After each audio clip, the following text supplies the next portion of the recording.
Hello, I'm Brian Connor. We're going to look at Pachelbel's Canon in D, which is the piece that Kathleen and John played at the wedding in Trim. It's quite a simple piece.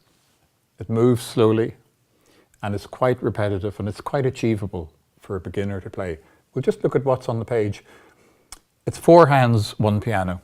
So Kathleen is playing the upper notes, the primo part, and John is playing the lower notes, secondo part.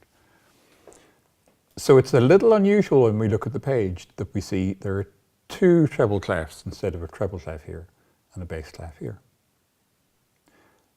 There are 2 sharps, that means it's in the key of D. It's in 4/4, which is a key signature we've seen before. 4 crotchet beats in each bar. And it starts, we haven't seen this before, it starts with 4 bars rest.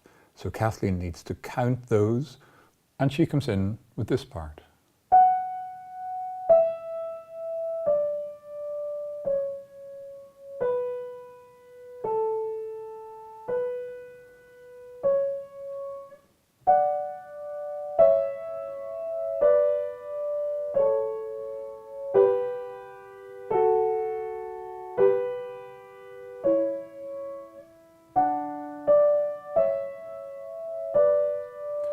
So there are a couple of aspects of this we might just look at.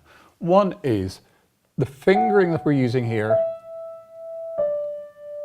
It's very simple and straightforward, but look at what happens when we get to the C sharp here, which is played by the 3rd finger. It lifts off and it moves to here.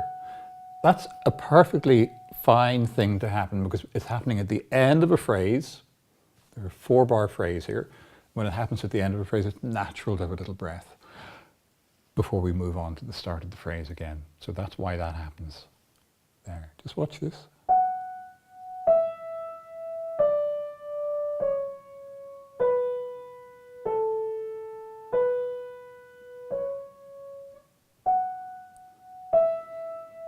And the other thing we'll look at here are the crotchets. Now, all of this is written in minims, apart from Kathleen's left hand. At the start of the phrase, 3rd time through, she has these beautiful crotchets. 2 Ds.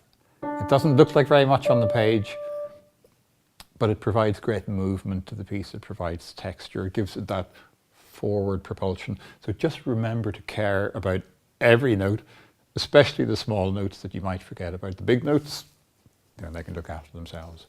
But these crotchets, they're so beautiful. So I hope you enjoy playing Pachelbel's Canon in D.